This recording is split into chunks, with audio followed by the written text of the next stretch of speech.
International Standard Organization. So, kung saan man din ISO? ISO? Kasi kalihan na ISO. So, okay. Kung saan man ka ng purpose, main purpose na ng ISO, gano'n ISO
So 9,000, ISO 9000 selection to the corporate ISO standard. So 9,000 meaning, gaya na siya para masabta na kung sa buot, pasabot sa mga terms o sa mga quality.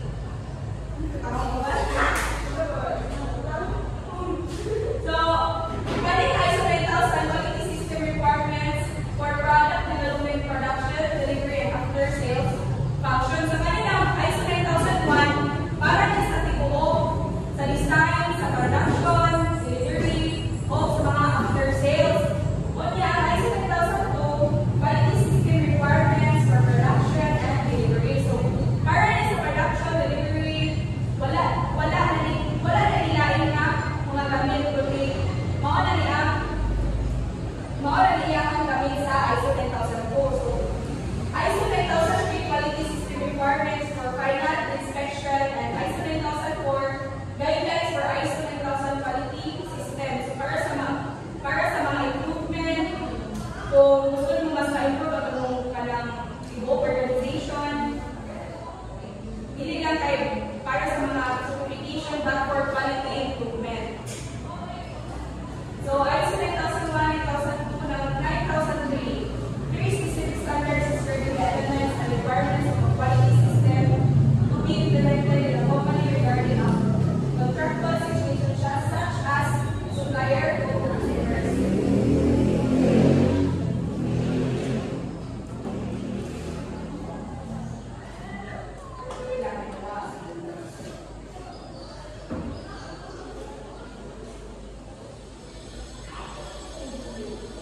So, kani sila ng mga specific standards nailayin siya ang mga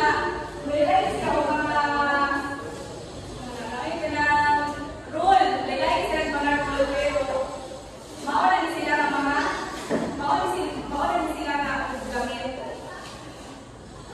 So, ISO 9001 and 9002 for food processing company, these are the most relevant standards pertaining the elemental team for makita ay kanyang sa next nga kuan.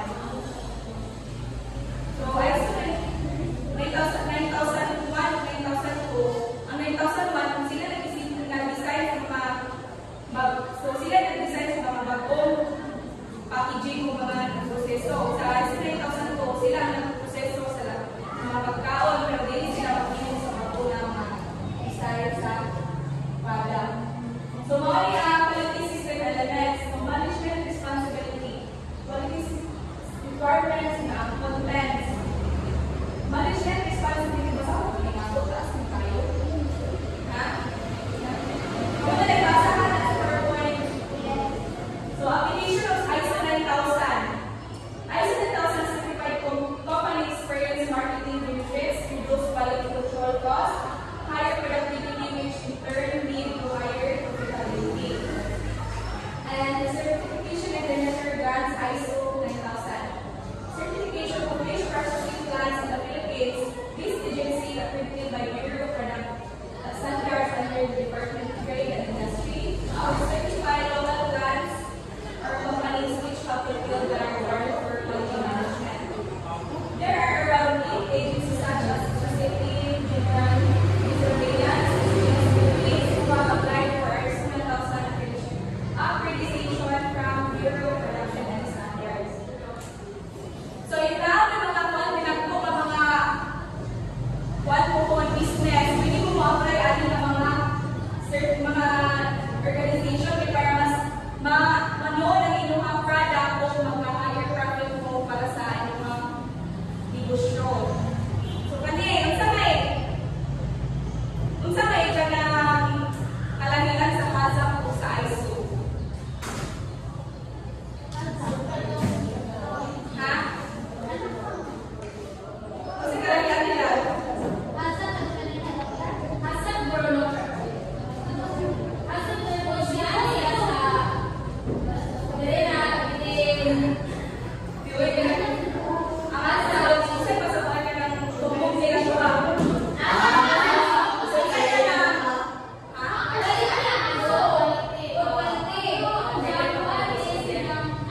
Yes. For example,